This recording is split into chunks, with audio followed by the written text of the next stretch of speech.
Assalamualaikum warahmatullahi wabarakatuh. Selamat siang pemirsa TVRI Sumatera Selatan dimanapun Anda berada. Apa kabar Anda di siang hari ini? Mudah-mudahan Anda selalu sehat dan tetap semangat menjalankan aktivitas Anda sehari-hari. Senang sekali hari ini pemirsa Nada Nasyaya kembali hadir dan kita akan membahas tentang berkaitan dengan Hari Anak Nasional tanggal 23 Juni kemarin. Kita percaya bahwa masa depan Indonesia akan ada di tangan-tangan anak-anak generasi sekarang. Siapa yang akan menjadi pemimpin Indonesia ke depannya. Karena itu menarik sekali tema kita di siang hari ini memaknai Hari Anak. Dan sudah hadir dua orang narasumber saya di studio hari ini. Sudah ada Dr. Muniati Ismail, Ketua Forum Puspa Sriwijaya Sumatera Selatan. Assalamualaikum dokter, apa kabar? Waalaikumsalam, alhamdulillah kabar baik, Anda. Sehat ya dokter. Dokter, ini Forum Puspa Sriwijaya Sumatera Selatan. Kalau saya boleh tahu Puspa ini apa Forum Puspa ini? Jadi ini partisipasi publik untuk kesejahteraan perempuan dan anak ya. Jadi kumpulan dari beberapa organisasi. Jadi mulai dari LSM, mulai dari IWAPI semua ya, organisasi ya, terlibat berkumpul, ya. Ada di dalam sebuah forum untuk perempuan dan anak. Iya, jadi semua berpartisipasi untuk kemajuan kesejahteraan perempuan dan anak. Oke, baik. Nanti saya akan ngobrol-ngobrol lagi terkait Forum Puspa ini dan kaitannya dengan memaknai Hari Anak ini ya, Bu Dokter. Kemudian ada sosiolog dari FISIP Universitas Sriwijaya, ada Ibu Dr. Diana Dewi Sartika MSI. Apa kabar Bu Diana? Alhamdulillah sehat. Sehat ya, Alhamdulillah. Senang berjumpa, kita akan ngobrol-ngobrol terkait anak. Kita nggak ngobrol-ngobrol bertiga saja, kita mengundang pemirsa. Silakan untuk Anda yang ingin bergabung bersama kami di line telepon di 0711 311 454. Nah, saya ke Dokter Muniati ini, Bu Muniati, kita memaknai Hari Anak gitu, kita merefleksi terlebih dahulu bagaimana sejauh ini kita memaknai Hari Anak Nasional Indonesia ini di tahun 2022 khususnya. Jujur aja ini kan masa 2 tahun ini masa yang krusial sekali ya, terutama untuk anak ya. Jadi mungkin dengan kemarin ada acara Hari Anak Nasional ya, kan udah 2 tahun kita nggak mengadakan. Jadi yang tujuannya temanya anak terlindungi Indonesia maju, begitu ya. Jadi ini bagaimana semua kita termotivasi ya untuk menghadapi hal-hal yang selama 2 tahun ini yang sudah kita lalui. Otomatis kan mental anak-anak akan terganggu, baik dari sekolahnya maupun interaksi sosialnya. Nah itu yang kita bersama-sama bahu-membahu untuk membangkitkan lagi anak-anak ini. Selama 2 tahun ini banyak sekali semua kegiatan-kegiatan, bahkan sekolah pun vakum. Iya, tervakum. Iya, kita mulai bangkit lagi di tahun 2022 ini. Baik, saya ke Bu Diana. Bu Diana, ini tahun 2022 anak terlindungi Indonesia maju, ini yang menjadi konsen di 2022. Apa yang perlu dilindungi dari anak-anak ini, Bu Diana? Iya, kalau saya tetap konsisten untuk melindungi anak tuh dari konteks dalam hal ini adalah kekerasan. Jadi memang kita harus merefleksikan Hari Anak ini dengan melihat dulu pada data ya. Jadi saya punya data Simponi dari Dinas Pemberdayaan Perempuan dan Perlindungan Anak. Ini kebetulan kami sedang ada proyek untuk membuat profil gender dan anak ya. Jadi sebenarnya datanya itu cukup memprihatinkan ya. Tapi mau tidak mau kita harus upload ya, update ya mengenai data ini ya. Jadi memang untuk kasus kekerasan atau juga kasus tindak kekerasan itu yang dilaporkan ini ya, karena sebenarnya tindak kekerasan terhadap anak dan perempuan juga ya itu ibarat gunung es. Jadi memang yang terlaporkan seperti itu, tetapi ada banyak sekali tindak kekerasan ya terhadap perempuan dan anak. Nah untuk anak itu korbannya bisa mencapai 102 orang, kalau untuk laki-laki, kalau untuk anak perempuan itu mencapai 148 orang. Jadi lebih banyak lagi anak-anak perempuan yang mengalami tindak kekerasan. Ini ya? Iya, enggak, ini di tahun 2021. 2021. Ya, jadi kemungkinan juga akan bertambah angkanya gitu di tahun 2002. Kita tahu ada banyak riset yang menunjukkan bahwa pandemi menyebabkan keluarga anak mengalami tindak kekerasan, lalu kemudian dengan kuliah di rumah, school from home juga anak-anak juga mendapatkan tindak kekerasan dari kedua orang tua yang tidak terbiasa mendidik anaknya gitu ya, karena setelah dengan adanya pandemi orang tua baru menyadari oh ternyata mendidik anak tuh nggak segampang yang saya kira gitu ya. Jadi ketika anak saya didik di rumah, saya juga baru sadar anak saya tidak sepintar yang saya pahami dan ketahui selama ini gitu. Jadi ada banyak kompleksitas di situ gitu ya. Dan ini saya pikir cukup memprihatinkan ya, karena tindak kekerasan ini bisa fisik, bisa psikis ya, bisa seksual, bisa eksploitasi, trafficking dan juga penelantaran. Dan ini semua ada di anak-anak kita di Sumatera Selatan gitu ya. Jadi saya pikir ini merefleksikan Hari Anak juga kita harus berbasis data bahwa memang anak-anak kita masih menjadi korban dari tindak kekerasan dan pelakunya adalah orang-orang terdekat dari anak itu sendiri. Betul. Orang tua, guru ya, bahkan guru ngaji juga ya. Jadi kita tahu juga ada banyak fenomena ya guru ngaji atau juga sekolah-sekolah berbasis agama ya. Apakah itu boarding ya, pesantren dan lain sebagainya. Ini sepertinya menjadi booming juga dengan sosial media dan lain sebagainya. Jadi PR kita sebenarnya masih banyak. Kita memang tetap harus optimis, akan tetapi kita juga harus berbasis pada data bahwa anak-anak masih banyak yang mengalami yang menjadi korban dari tindak kekerasan yang macam-macam tadi, fisik, psikis, penelantaran dan lain sebagainya. Itu sih. Baik, terima kasih Bu Diana. Ini sebenarnya kalau misalnya saya sendiri mendapatkan tema tentang anak dan juga perempuan, khususnya ini para perempuan-perempuan yang sedang ngobrol bertiga ini sangat konsen sekali terkait hal itu. Jadi Bu Diana juga tadi Bu Muniati mengatakan bahwa ini adalah sebenarnya fenomena gunung es. Kita cerita sih bagaimana keadaan fakta di lapangan seperti itu. Data aja sudah cukup tinggi. Ternyata laki-laki juga cukup tinggi 102, perempuan 148 sendiri.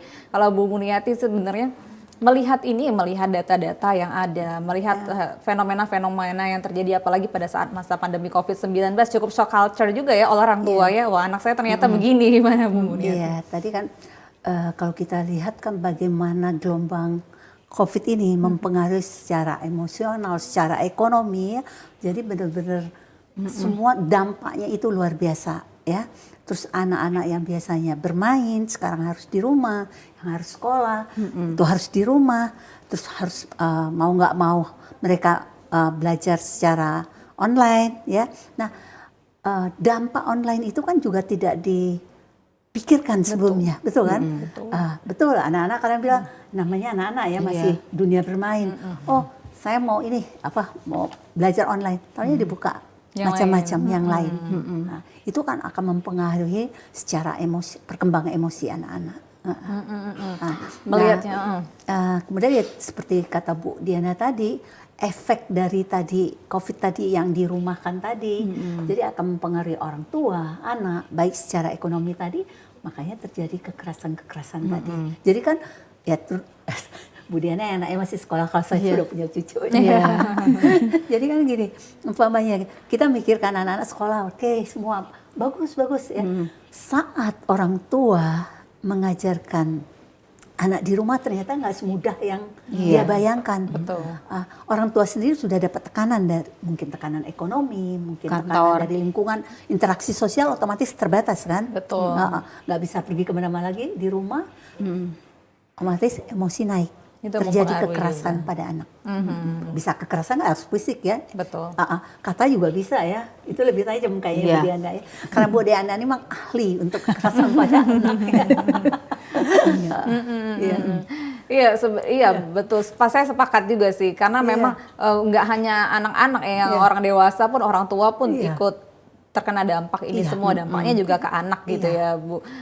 Sebenarnya saya ke Bu Diana lagi sih, sebenarnya masalahnya kompleks, tapi memang kalau saya melihat data dari KPAI pun yang nomor satu yang selalu menjadi concern itu adalah kekerasan terhadap anak khususnya. Perempuan pun juga begitu ya, dan ini menjadi fenomena gunung es. Biasanya ini hal-hal ini nih sesimpel-simpelnya seperti apa sih Bu Diana yang terjadi pada umumnya untuk masyarakat di Sumatera Selatan ini? Oke, kalau secara umum sih ya sebenarnya ini kalau di sosiologi itu namanya itu relasi kuasa gitu ya. Jadi relasi kuasa. Iya, relasi kuasa. Siapa yang berkuasa, nah dia akan mendominasi apakah itu perempuan yang posisi tawarnya lebih rendah ya, apakah itu anak gitu. Nah kalau di dalam keluarga tentu saja anak posisi tawarnya rendah gitu ya, dia dianggap tidak mampu, belum punya banyak pengalaman, lalu kemudian masih bau kencur dan lain sebagainya. Lalu ketika orang tua mengalami tekanan baik dari ekonomi ya, kalau orang Palembang tuh nyebutnya buntu ya. Iya. Terus ekonomi kah atau dari pekerjaan, mungkin dari bos dan lain sebagainya. Dengan adanya COVID lagi kan, jadi mungkin PHK atau mungkin pengurangan pendapatan dan lain sebagainya. Terus si anak mungkin punya mau ya, kalau anak misalnya pengen makan ini atau pengen jalan atau apa. Nah, orang tua sumber daya terbatas gitu ya, pilihan juga terbatas. Otomatis nanti yang menjadi korban nih anak.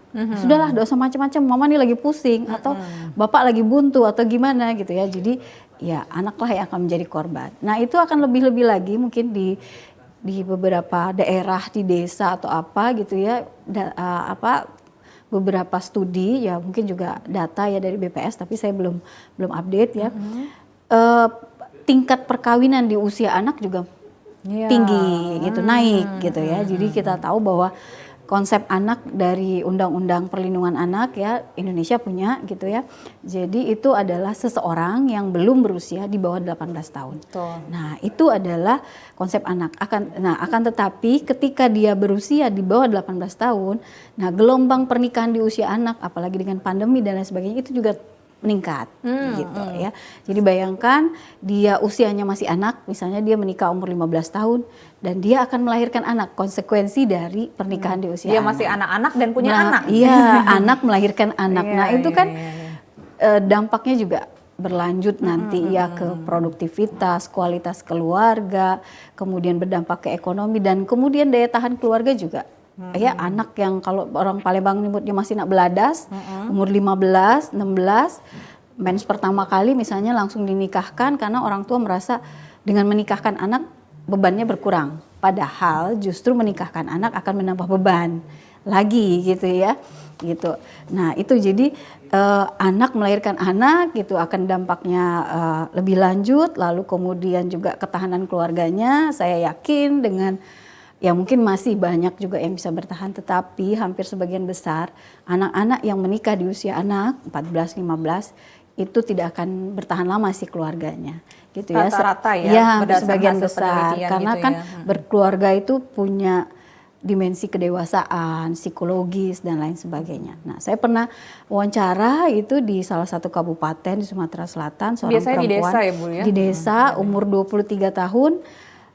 Dia sudah 3 kali menjadi janda. Nah, gitu ya. Jadi usia pernikahan pertama kali umur 14 tahun, 15. Jadi itu mungkin dampak lebih lanjut ya. Jadi ya akan secara simpel ya ini disebabkan karena relasi kuasa. Tetapi relasi kuasa itu juga difaktori oleh banyak hal ya. Ekonomi, pendidikan, kemiskinan, itu kayak lingkaran setan. Lingkaran setan, sepakat Iya. saya sebenarnya. Oke, seperti itu. Iya, iya. Nah, Dokter Buniati, kalau misalnya kita dari Puspa sendiri, forum Puspa, forum ini saya mundur sedikit sih, forum ini kan dibentuk ya oleh Kementerian PPJPA. ya betul. PPDA, P3 ya, P3A ya, Iya. P3A. Pemberdayaan Perempuan, dan Perlindungan Perlindungan Anak. Anak. Iya, P3A gitu. Nah, ini kan tujuannya untuk yang mengurangi apapun yang disebutkan Bu Diana tadi Iya, ya, apalagi di daerah-daerah terpencil gitu ya. Iya. Nah, kalau dari kita sendiri, dari Puspa sendiri, bagaimana kita mencoba untuk masuk ke ranah-ranah itu ya Bu ya, untuk bisa melindungi forum-forum ini, mendengarkan suara-suara dan memberikan program-program pemerintah untuk mencegah hal itu. Nanti dijawabnya Bu, kita harus break dulu nih. Pemirsa, kami mengundang Anda, silakan bergabung bersama kami di 0711311454, tetaplah bersama kami.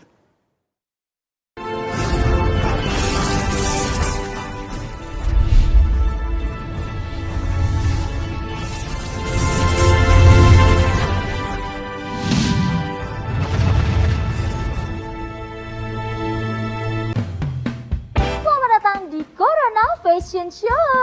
Fashion show menarik, gaya nyentrik namun menggelitik. Kita sambut peserta pertama kita dengan tema anti kuman, anti bakteri, dan antivirus. Selalu mencuci tangan dengan air yang mengalir sebelum dan sesudah melakukan aktivitas. atau menggunakan hand sanitizer. Peserta selanjutnya dengan tema Jaga Jarak Aman. Jaga jarak minimal 1 meter saat berbicara dan beraktivitas. Jarak boleh jauh, tapi hati kita tetap bersatu. Peserta yang terakhir dengan tema Anti Percikan Air dan Debu. Masker dan face shield dapat melindungimu. Terima kasih telah membantu mencegah penularan COVID-19 menuju Indonesia sehat.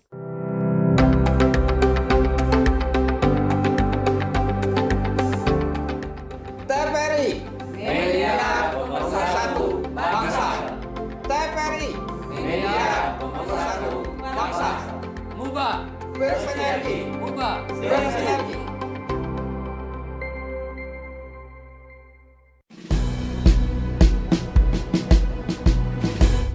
Jalani hari dengan 3 wajib. Wajib iman, wajib aman, wajib imun. Berolahraga, riang gembira, mencegah kita jatuh sakit. Makanan bergizi tiap hari, tidur cukup itu pasti. Dan janganlah panik, berdoa tiada henti. Wajib iman, aman, imun. Pakailah maskermu, jagalah jarakmu, cuci tanganmu selalu. Kita raih bahagia dengan iman, aman, imun. Badan sehat, bangsa kuat. Kita raih bahagia dengan iman, aman, imun. Badan sehat, bangsa kuat.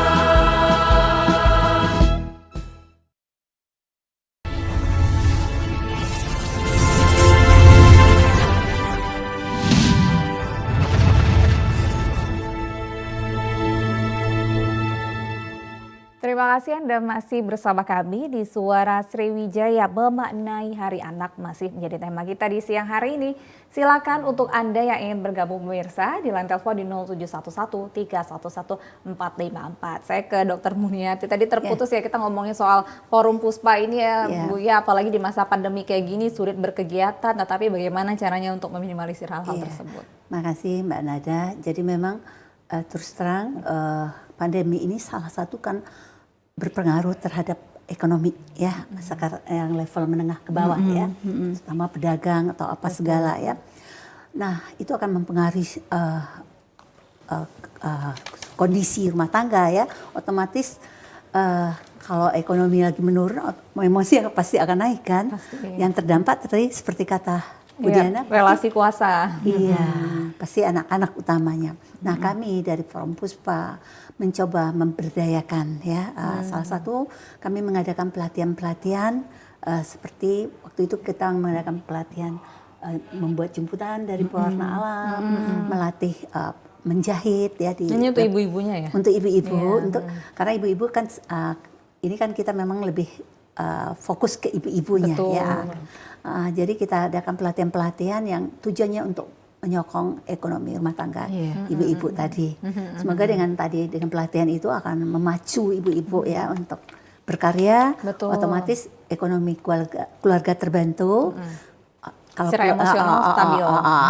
Emosi akan lebih stabil. Betul pasti ya. Mudah-mudahan ya Bu ya. Nah selain itu ya misalnya itu fokus untuk ibu-ibu bagaimana bisa memperbaiki lah paling tidak selain dia memperbaiki ekonomi, kemudian juga menambah aktivitas ya agar tidak boring juga di rumah gitu ya dari Forum Puspa. Nah Bu Muniati juga fokus tentang anak-anak berkebutuhan khusus juga ya. Bagaimana nih di masa pandemi kayak gini kan nggak sekolah ya Bu ya. Biasanya kan anak-anak berkebutuhan khusus harusnya biasanya baiknya berinteraksi, bersosialisasi. Ini gimana dampaknya juga Bu? Jadi kan kita bicara anak, jadi sebenarnya bukan hanya kekerasan untuk anak ya Bu Diana ya, tapi juga untuk anak-anak umumnya ya, apalagi untuk anak-anak yang disabilitas, anak berkebutuhan khusus kita bilang. Nah di sini saya memang bergerak utamanya kepada anak-anak ASD, Autism Spectrum Disorder. Nah anak-anak autis ini sangat perlu interaksi sosial. Padahal kita selama pandemi tidak boleh sama sekali berinteraksi, social distancing kan, otomatis itu luar biasa dampaknya untuk anak-anak ABK ini. Karena anak-anak ABK ini harus kita latih untuk berinteraksi. Kemudian karena dia di lingkungan rumah terus, otomatis komunikasinya juga terbatas begitu. Nah, komunikasi terbatas, interaksi tidak ada. Lama-lama akan mempengaruhi perilaku anak-anak ini kan.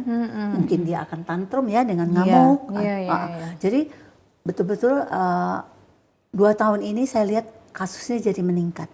Karena anak-anak ini kan tidak bisa terapi. Beda dengan anak-anak usia sekolah, mereka bisa belajar online. Kalau anak-anak ABK kan nggak mungkin ya Bu Diana ya. Harus ada interaksi ya. Jadi memang sulit sekali untuk anak SD. Karena yang utama mereka sebenarnya gangguan interaksi sosial, gangguan berkomunikasi, itu nggak didapat semua. Nah, udah 2 yang nggak didapat akan berpengaruh ke perilakunya tadi. Kalau Bu Diana sendiri melihat bagaimana dengan anak-anak berkebutuhan khusus yang memang seharusnya sejatinya ya harusnya berinteraksi di dalam sebuah itu, artinya dampaknya juga akan panjang sekali ya, melihat tantrum di rumah, orang tua dengan emosi yang tidak stabil, gimana juga ini Bu Diana? Iya, jadi mungkin ini yang tidak kita aware dari awal gitu ya. Jadi memang kita fokus untuk mencegah pandemi ya, supaya kasus tidak meningkat dan lain sebagainya. Akan tetapi ada pengecualian di anak berkebutuhan khusus, nggak bisa harus ada eye contact, harus ada interaksi. Justru dia masalahnya di sana, gitu kan? Masalahnya di interaksi. Nah, begitu interaksi diputus, ya ini kacau lah gitu ya, mungkin perencanaan untuk step-step dia terapi dan lain sebagainya. Nah itu menjadi masalah sih kalau buat saya ya. Tapi memang saya nggak fokus di anak berkebutuhan khusus ya, karena kan itu ranahnya Ibu Muniati ya. Kemudian kalau saya melihat secara umum ya, untuk tindak kekerasan anak ini memang dia di tengah pandemi ini angkanya juga semakin meningkat. Nah, lalu kemudian aspek-aspek itu juga yang kami selama ini kerjakan untuk program perlindungan anak terpadu berbasis masyarakat, itu PATBM, ini program Kementerian Pemberdayaan Perempuan dan Perlindungan Anak, juga karena pandemi, pengalihan anggaran dan lain sebagainya. Nah, itu juga agak terputus selama pandemi. Jadi kita tidak melakukan penguatan kapasitas gitu, lalu kemudian ya secara online juga nggak bisa full ya, apalagi sampai menjangkau ke desa-desa. Sementara program ini adalah program dari akar rumput sampai ke desa, yang itu mungkin orang selama ini mengenal parenting itu kan di kelas menengah atas, tetapi melalui program ini kita bisa menyasar sampai ke desa. Jadi semua desa itu harus punya aktivis, punya relawan untuk program perlindungan anak terpadu berbasis masyarakat. Nah itu ya nggak bisa, dananya nggak ada, lalu kemudian juga social distancing, pembatasan dan sebagainya. Nah itu juga terkendala, gitu ya. Padahal program ini adalah untuk mencegah. Jadi fokusnya adalah mencegah, lalu kemudian respon cepat terhadap tindak kekerasan. Nah begitu itu diputus ya agak-agak mandek juga gitu ya. Jadi kami Kementerian menggagas program ini dalam konteks pencegahan, karena kita mengharapkan tidak akan ada kasus dengan jumlah yang banyak tadi yang saya sebutkan jika pencegahannya baik, gitu ya. Jadi sama konteksnya sama kayak kesehatan, mencegah lebih baik daripada mengobati. Nah ini juga kita mencegah tindak kekerasan kepada anak dengan melakukan penguatan kapasitas sampai ke masyarakat di desa-desa gitu, di semua desa di Sumatera Selatan kalau bisa ya. Tapi ya itu tadi terbatas. Tapi ini sudah mulai lagi kok. Ya cuma belum maksimal sepenuhnya gitu ya. Anggaran sudah mulai dikembalikan lagi ya, tidak direalokasi lagi gitu ya. Betul gitu. Tidak refocusing lagi, tidak realokasi lagi gitu. Baik. Bu Muniati, sebenarnya kalau misalnya kita ngomongin permasalahan anak-anak berkebutuhan khusus gitu ya, kasus-kasus yang umumnya terjadi selain kita ngomongin pandemi ya. Nah, mereka hak-hak apa sih maksudnya yang memang harus dilindungi dari anak-anak berkebutuhan khusus ini? Kan sebenarnya setiap anak punya hak yang sama, baik memperoleh pendidikan, semuanya haknya sama. Jadi baik anak itu khusus atau tidak khusus sama. Mereka punya apa ya, maksudnya biasanya kasus-kasus yang Ibu Muniati temukan untuk anak-anak berkebutuhan khusus ini seperti apa pada umumnya yang memang harus ibaratnya kita sebagai masyarakat atau forum-forum kayak Puspa tadi yang memang harus kita lebih concern lagi untuk ini. Iya, jadi sebenarnya sama dengan anak-anak yang biasa, bisa juga anak-anak berkebutuhan khusus ini. Kalau tidak salah pernah kita dapat berita ya, yang punya anak berkebutuhan khusus 2 orang ya terjadi kekerasan. Iya, karena ya secara ekonomi orang tuanya memang tidak punya pekerjaan, punya kalau nggak salah saya di Sky waktu itu ya 2 atau 3 gitu, punya anak berkebutuhan khusus, akhirnya terjadi kekerasan pada anak. Jadi kan bagaimanapun ya tadi kan gangguan mental otomatis kan, ya tekanan, pressure yang luar biasa ya. Kalau bullying sendiri ini Bu untuk anak berkebutuhan khusus gimana? Di mana saja pun ada bullying, tapi kan selama pandemi ini kan mereka relatif di rumah. Kalau bullying mungkin ya dari kalau paling dari keluarganya, tapi ya itu tergantung dari orang tua tadi bagaimana menghadapi kondisi anak di masa pandemi yang anak-anak yang biasanya harus bisa berinteraksi sekarang tidak berinteraksi, kemudian perilaku negatifnya jadi meningkat otomatis bisa nggak sabar orang tua. Nah itu otomatis kalau umpamanya dia ada beban ekonomi lagi, habis gitu dia sendiri juga tertekan karena tidak bisa kemana-mana orang tuanya, ya terjadilah kekerasan pada anak. Begitulah memang tantangan menjadi orang Jadi, tua. suatu lingkaran setan ya. Betul Ibu. Muter lagi Betul. gitu. Ya.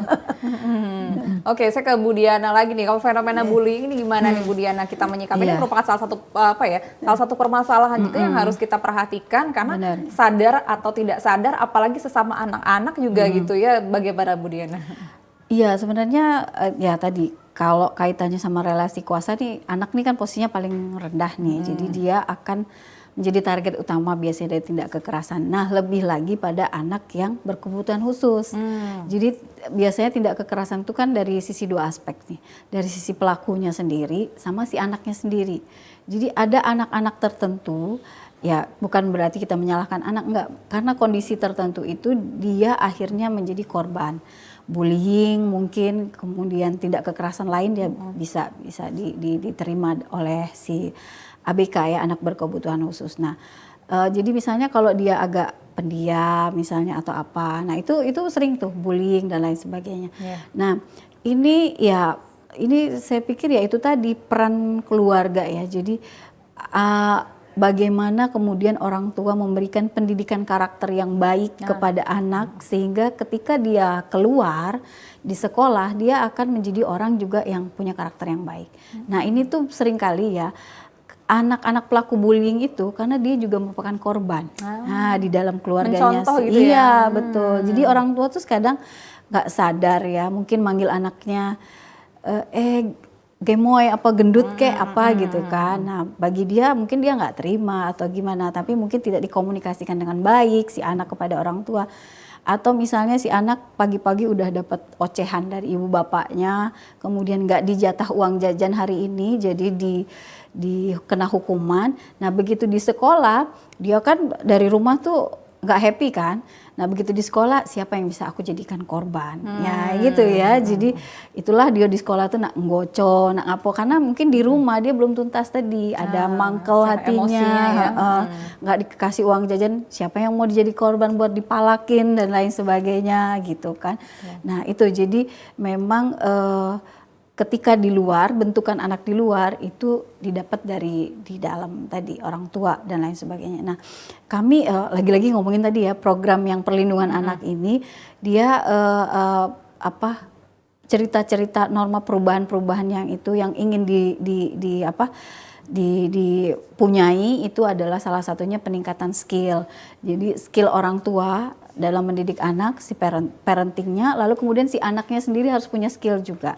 Jadi anaknya itu juga harus dikasih trik-trik, life skill juga, termasuk juga mendeteksi para predator agar dia tidak menjadi korban sodomi lah dan lain sebagainya. Ya itu mungkin harus sudah di kita penguatan kapasitas ke anak, orang tua, tokoh masyarakat, stakeholder dan lain sebagainya. Intinya adalah pengetahuan ya, pengetahuan yang mereka miliki. Iya, betul. Benar. Itu harus di-upgrade ke anak-anak, dikasih tahu. Ya itu penting juga tuh kalau orang asing tuh ngomong, jangan ngomong sembarangan sama orang asing ya, don't talk to strangers. Nah itu sebenarnya ke sekarang itu memang kayaknya relevan gitu ya, dengan kasus sodomi dan lain sebagainya, bullying dan lain sebagainya, kemudian juga perkosaan dan lain sebagainya. Itu penting kita tanamkan di anak, orang tua dan juga para tokoh ya, stakeholder dan lain sebagainya. Sangat kompleks sekali kalau kita bicara ini ya, perempuan dan anak ya. Masih ada lagi, maksudnya beberapa konsen-konsen lagi, khususnya misalnya dari KPAI, bagaimana konsen-konsen khusus anak-anak ini akan kita bahas lagi, ibu-ibu pemirsa.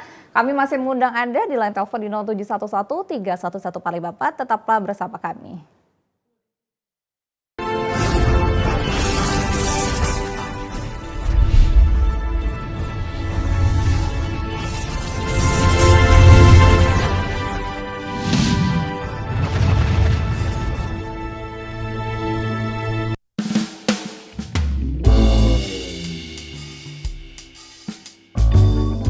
Bapak-bapak, ibu-ibu, jadi hari ini kita akan melakukan vaksinasi.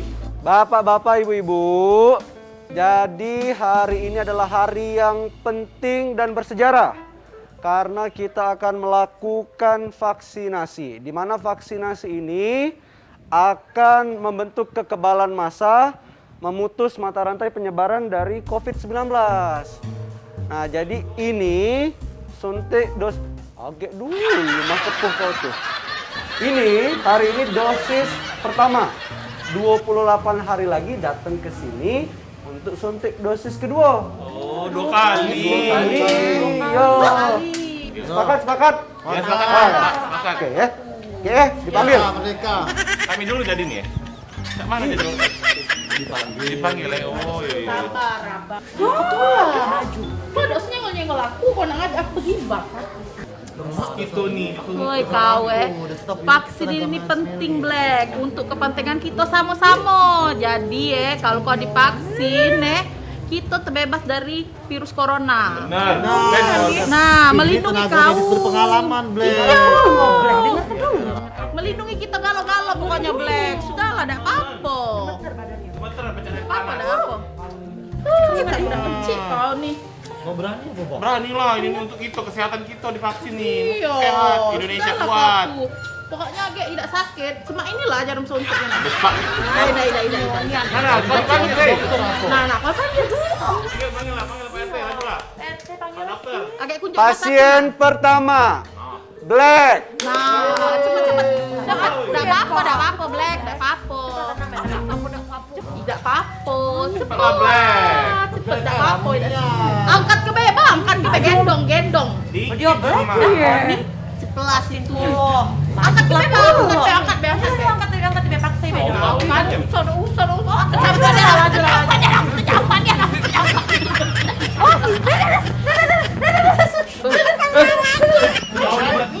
Pas aku dewe, aku bisa.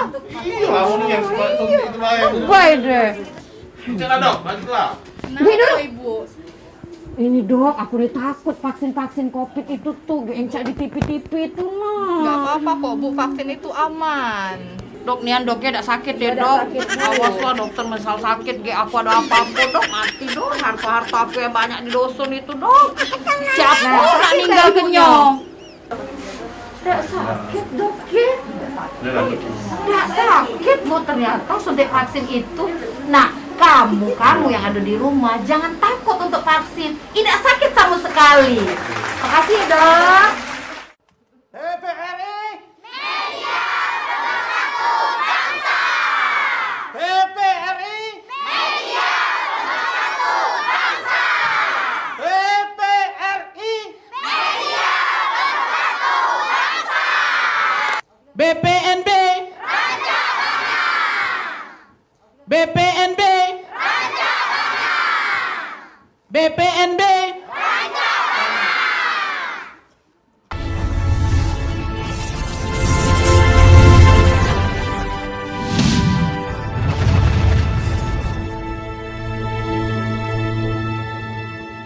Terima kasih Anda masih bersama kami di Suara Sriwijaya memaknai Hari Anak, masih menjadi tema kita di siang hari ini. Dan pemirsa, silakan Anda dapat bergabung bersama kami di line telepon di 0711311454 bersama dengan Dr. Muniati dan juga Dr. Diana di siang hari ini.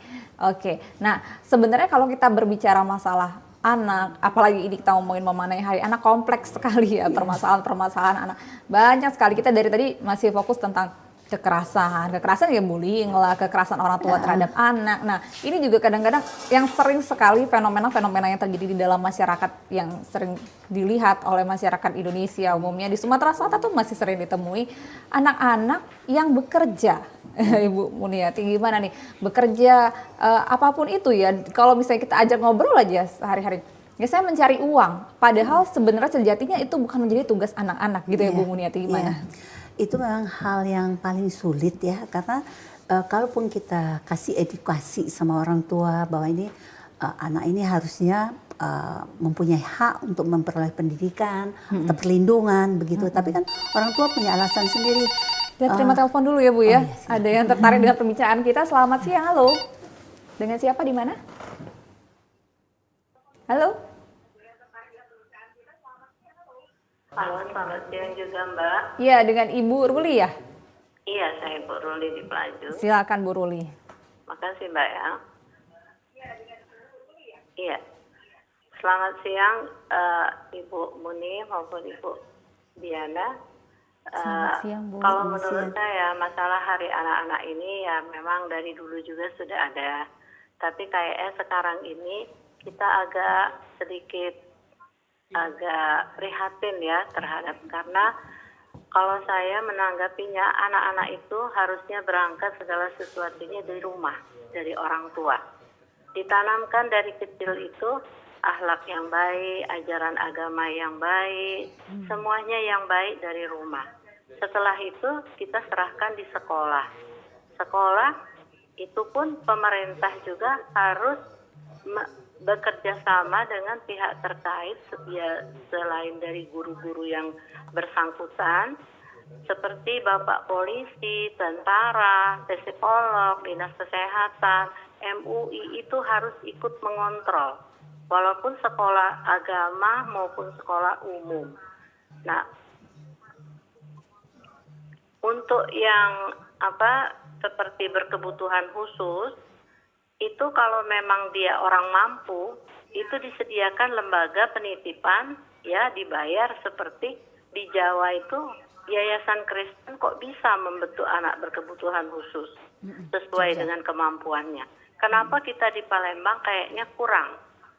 Nah, begitu juga untuk yang tidak mampu, coba wilayah-wilayah yang ada puskesmas itu dibentuk di situ. Ada tenaga-tenaga dari misalnya dari kedokteran, apa dari ya tim kesehatan lah gitu, ada tim dari keterampilan apa gitu untuk sesuai dengan yang dibutuhkan, sesuai dengan usianya. Saya rasa itulah jalan keluarnya kalau menurut saya. Terima kasih Ibu. Assalamualaikum. Waalaikumsalam. Terima kasih Bu Ruli. Kita tanggapi terlebih dahulu. Silakan Bu Muniati dulu boleh? Terima kasih Bu Ruli, bagus sekali sarannya. Memang dasar dari semua perilaku anak itu balik lagi berbasis kepada keluarga, ya. Jadi baik bagaimanapun anak ini meniru. Manusia itu kan sifatnya imitasi, meniru. Jadi kalau memang landasan akhlak di rumah itu bagus, agamanya bagus, perilakunya bagus, otomatis attitude anak akan bagus. Nah, kemudian memang harus ya, mungkin ini kan era digital ya, jadi kontrol dari lingkungan juga agak kurang. Nah itu, jadi mungkin coba kita kembalikan ke pola budaya kita, adat istiadat kita. Sebenarnya tetangga adalah keluarga. Jadi kalau sekarang kan tetangga nggak berani negur, betul ya? Betul. Kalau terjadi apapun, umpamanya kekerasan atau perilaku dari negatif dari anak, itu kan nggak berani. Nah coba kita rukun tetangga kita sama sharing lagi bagaimana kita lingkungan kecil dulu di RT kita, bagaimana kita merubah perilaku anak-anak, umpamanya ada yang perilaku yang kita tidak setuju lah begitu, bagaimana kita rubah.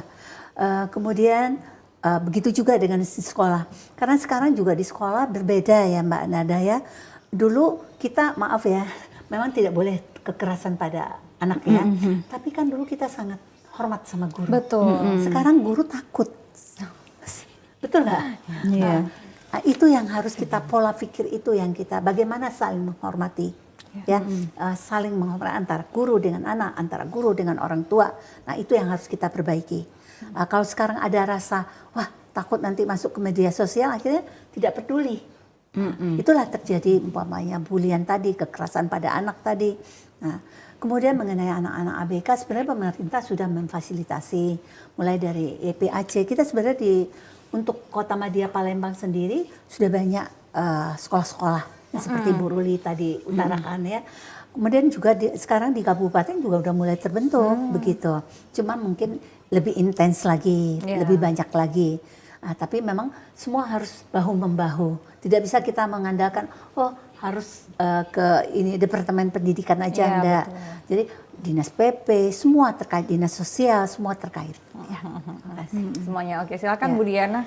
Oke, jadi memang basisnya keluarga ya. Jadi memang anak yang bermasalah biasanya lahir dari mungkin dia mengalami tindak kekerasan dan lain sebagainya. Jadi memang nanti kita ada mahasiswa juga yang meneliti mengenai toxic parents. Nah, orang tuanya juga akan mengatakan saya begini tuh karena didikan orang tua saya gitu, yang apa namanya biasa melakukan tindak kekerasan, dan buat saya itu nggak masalah karena saya bisa jadi orang tuh karena itu karena didikan keras dari orang tua saya. Lalu kemudian nanti orang tuanya ketika ditanya juga seperti itu.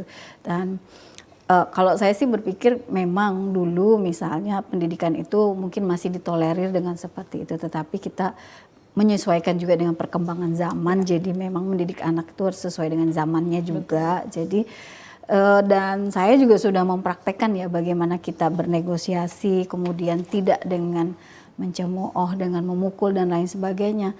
Dan ternyata anak juga lebih appreciate dengan apa yang kita lakukan. Jadi kadang-kadang mungkin kita sudah a priori mungkin kita pikir anak kita nggak paham, nggak tahu, mungkin langsung aja dipilih sekolahnya, nggak usah ditanya dan lain sebagainya. Padahal anak juga punya suara sebenarnya. Jadi sebenarnya ketika diajak berpartisipasi, ternyata mereka bisa sebenarnya. Apalagi ya tergantung cara pendekatannya ya. Kalau misalnya kita pendekatannya ngomongnya keras, itu ya anaknya juga akan menanggapi dengan seperti itu. Tapi ketika kita melakukannya dengan lemah lembut, eye contact, tidak mengabaikan anak, lalu kemudian handphonenya ditutup dulu misalnya dan lain sebagainya, anak juga akan lebih mengapresiasi kita sebagai orang tuanya gitu ya. Jadi ya memang saya bilang tadi, jadi basisnya juga dari keluarga. Dan begini ya, ketika kita menyadari kita sendiri adalah korban dari orang tua kita misalnya, korban tindak kekerasan dan lain sebagainya, dan ilmu parenting kan berkembang sekarang dan lain sebagainya. Nah, orang tua yang menyadari bahwa dia adalah pelaku tindak kekerasan, itu sebenarnya tidak masalah karena semua orang tua juga menjadi pelaku tindak kekerasan terhadap anaknya. Akan tetapi dia harus memutuskan bahwa pola asuh yang menggunakan tindak kekerasan ini cukup di saya gitu. Betul. Saya harus putus nih. Putuskan rantai itu ya. Iya, harus putus di saya, jangan sampai ini berkelanjutan di anak cucu saya. Nah itu yang mungkin perlu buat saya dari sisi keluarga tadi gitu ya. Kalau untuk anak-anak yang dipekerjakan dan lain sebagainya, memang secara legal hukum ya belum bisa mempekerjakan anak, apalagi di bawah 18 tahun. Jadi anak-anak itu memang fitrahnya bermain, lalu kemudian haknya harus dipenuhi juga adalah belajar ya. Jadi mendapatkan pendidikan lah ya. Nah, ya sekolahnya bisa di mana saja, tetapi dia punya hak untuk tumbuh kembang, berpartisipasi, bermain dan lain sebagainya. Jadi tidak dipaksakan untuk bekerja dan lain sebagainya, itu sebenarnya melanggar undang-undang. Akan tetapi ada case-case khusus ya untuk anak yang memang senang gitu ya.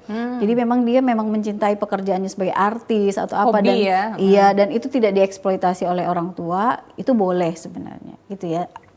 Dengan catatan tidak dipaksa tadi, gitu. Itu sih catatan dari saya. Karena memang dia harusnya tuh memang senang-senang aja anak-anak di usia itu, tidak dibebankan dengan tanggung jawab itu. Nanti Bu Muni, saya tunggu komentarnya, tapi harus break dulu lagi nih pemirsa. Kami akan segera kembali, tetaplah bersama kami.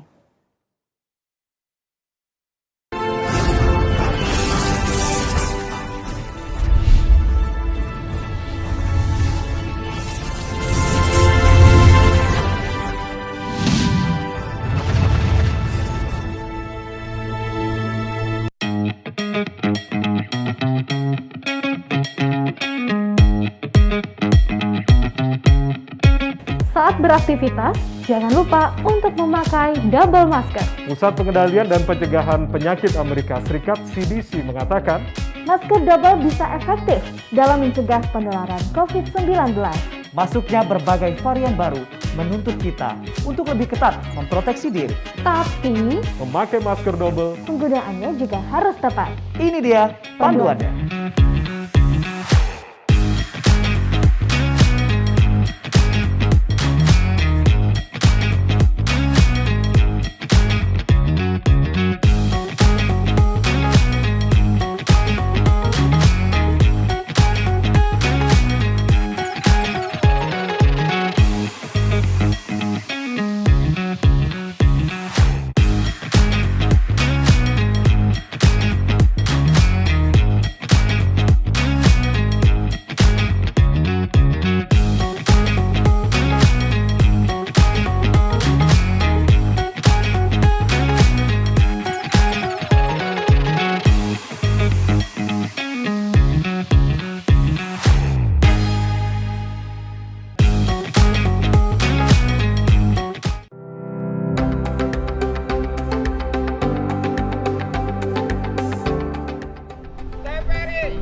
Terima kasih Anda masih bersama kami di Suara Sriwijaya. Memaknai Hari Anak masih menjadi tema kita di siang hari ini. Segmen terakhir masih bisa bergabung di 0711311454. Baik, saya ke Bu Munihati tadi ya terkait anak yang menjadi pekerja dan hak-hak mereka yang seharusnya belajar dan juga bermain. Ya, jadi tadi kan sudah saya jelaskan, anak mempunyai hak untuk belajar, tapi kadang-kadang ya itu hak-hak itu yang tidak terpenuhi. Jadi mungkin kita bahu-membahu lah semuanya elemen masyarakat ya, bagaimana kita memenuhi kebutuhan hak anak ini.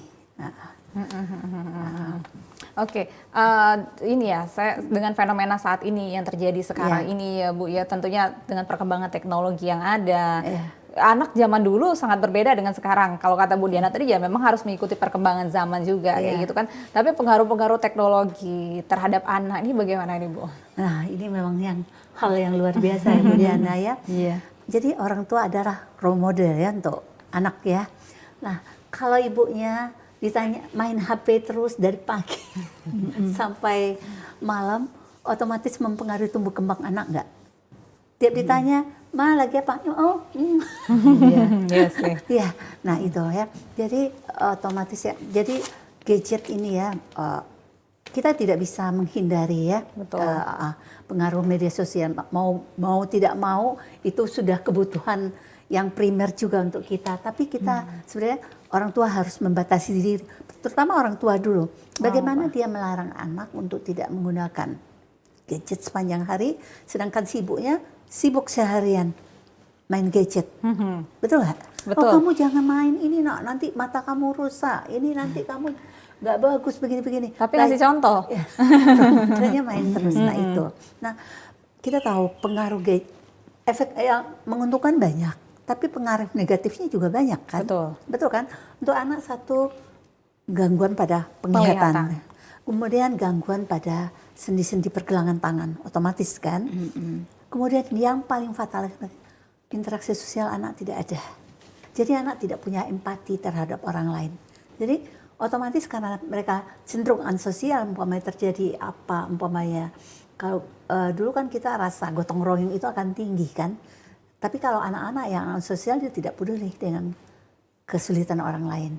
Betul nggak? Nah, tapi kalau umpamanya dia biasa berinteraksi, dia menggunakan gadget seperlunya, sesuai dengan kebutuhannya, otomatis dia akan banyak bermain. Dengan bermain, otomatis anak akan belajar, oh saya harus bisa bertoleransi terhadap teman. Betul nggak? Saya harus umpamanya bisa sabar untuk mengantri. Kalau anak-anak ansosial otomatis perilaku itu tidak bisa. Mereka tidak punya. Mereka lebih cenderung berpikir untuk kepentingan diri sendiri. Yang penting yang penting saya gitu. Iya, betul. Nah itu juga akan mempengaruhi perilaku anak. Jadi sebenarnya kalau kita bicara tentang efek gadget untuk anak itu sehari juga nggak selesai untuk membicarakannya. Betul. Tapi tolong pada orang tua coba kita adalah contoh bagi anak kita. Bagaimana kita akan membatasi anak kita kalau kita sendiri nggak bisa mengontrol diri kita untuk bermain gadget.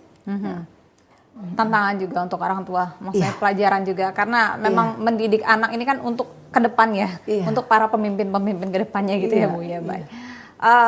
Bu Diana, saya mungkin kita sudah membahas tentang yang peran gadget dan dampaknya kayak gitu. Nah sekarang sih saya lebih ke ini sih, budaya ramah anak gitu. Kalau tadi sih di awal sudah dibahas ya sama Bu Diana sih, ada anak-anak budaya Indonesia ya, bagaimana dengan budaya yang feodal, kemudian budaya yang memang anak-anak di bawah umur ya sudah, apalagi di daerah-daerah pedesaan ya, menikah, dipaksa untuk menikah karena memang tetangga juga ngapain aja udah tua, 16 tahun udah tua atau biasanya tadi 23 tahun udah 3 kali menjadi janda gitu. Ini gimana nih budaya-budaya inilah yang harus mungkin perlu kita ikuti perkembangan zamannya, ini harus dirubah.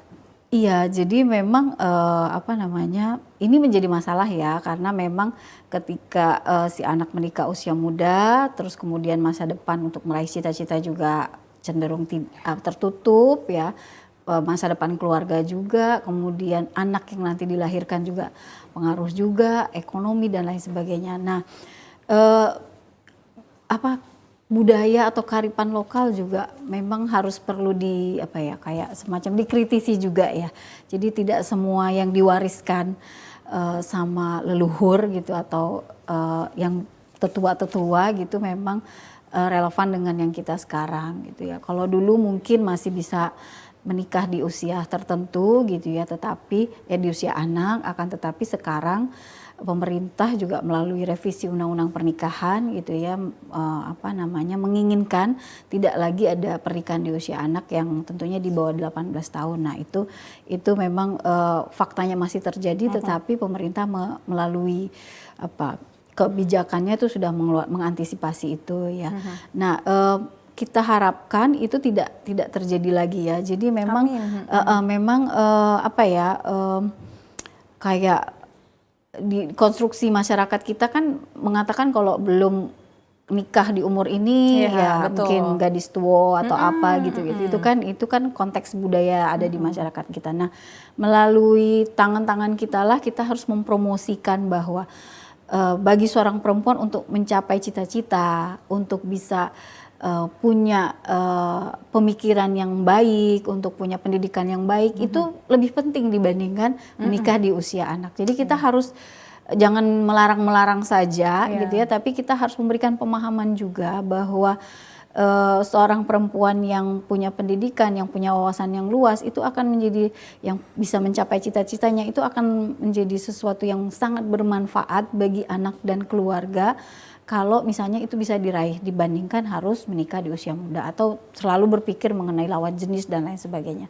Nah itu yang mungkin harus kita promosikan terus, karena orang akan berpikir bahwa oh iya ya, jadi dengan saya tidak menikah di usia muda manfaatnya ternyata banyak gitu ya. Sementara nah kalau diberikan manfaat, benefit seperti itu, gambaran seperti itu, mungkin orang akan berpikir ya udah berarti nggak perlu menikah di usia anak karena sisi negatifnya banyak dan lain sebagainya.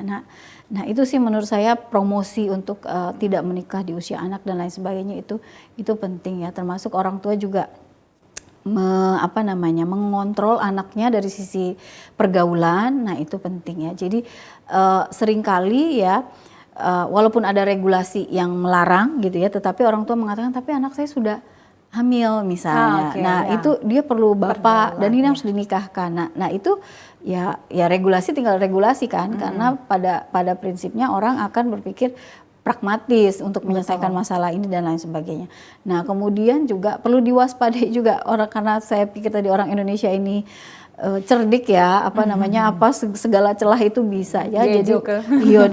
Jadi walaupun udah ada, ini saya temui langsung gitu ya, saya berpikir wah ini temuan juga, walaupun sudah ada regulasinya untuk tidak menikah di usia anak, terus dia kan bekerja sebagai ini ya, tukang ya, atau apa namanya, buruh bangunan gitu ya.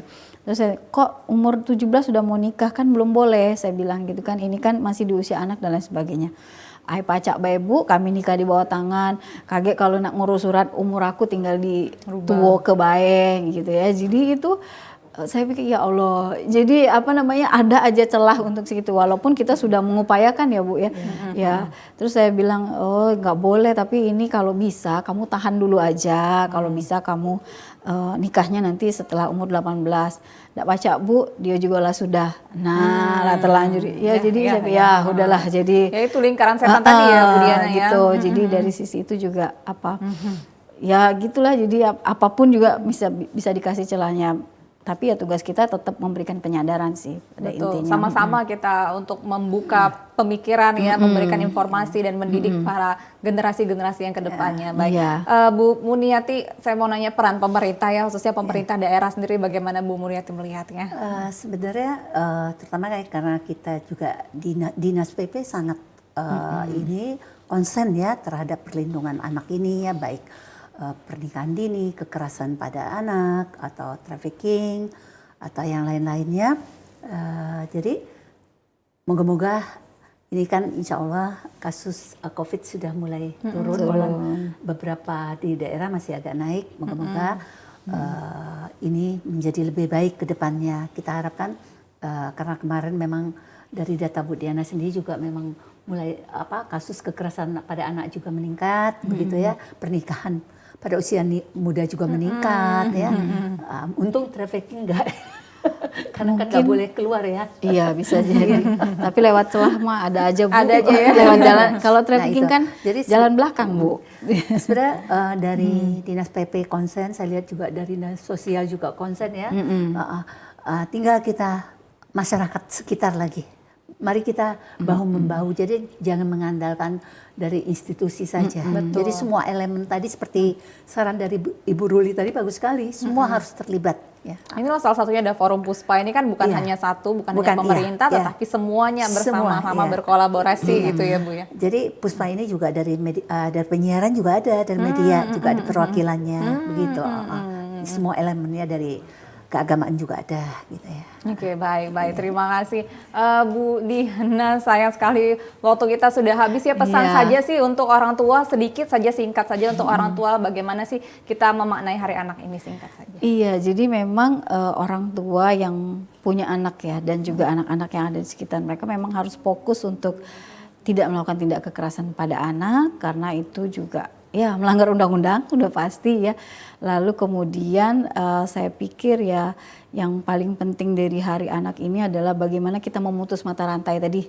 Mata rantai tidak kekerasan, walaupun mungkin orang tua sendiri adalah korban ya, tapi itu kita putus ya. Jadi memang kayak predator kekerasan seksual itu ya diawali dari dia juga menjadi korban sebelumnya gitu ya. Jadi kita putus sehingga memang itu anak-anak bisa tumbuh dengan lebih baik ya, dengan kasih sayang dan juga dengan karakter yang positif yang bisa dipunyai. Nah itu dengan tumbuh dengan baik seperti itu juga akan membawa Indonesia menjadi lebih baik sebenarnya. Amin, mudah-mudahan kita berharap seperti itu. Terima kasih Bu Diana, terima kasih juga Bu Dr. Muniati atas kita sama-sama berbagi menyelamatkan anak-anak bangsa. Ini pemirsa, inilah akhir perbincangan kita di Sumatera, di Suara Sriwijaya hari ini.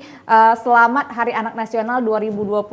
Mari kita sama-sama bergandengan tangan untuk membuat tempat yang nyaman dan aman bagi anak-anak bahagia Indonesia. Saya Nada Nasya mewakili kerabat kerja yang bertugas pamit undur diri. Terima kasih atas kebersamaan Anda. Sampai jumpa.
Banyak cerita di mana kopi bukan hanya segelas minuman pelepas dahaga.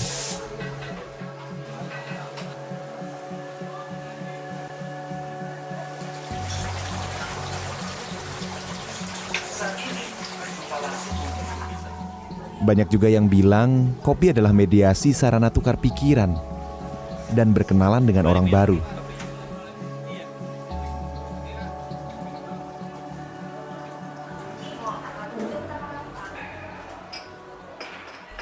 Tapi di balik itu, ada proses yang panjang sebelum akhirnya kopi siap dinikmati.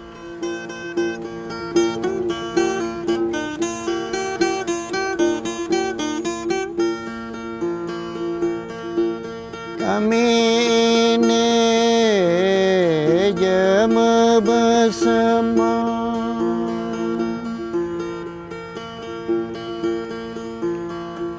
hidup kami di pagar alam.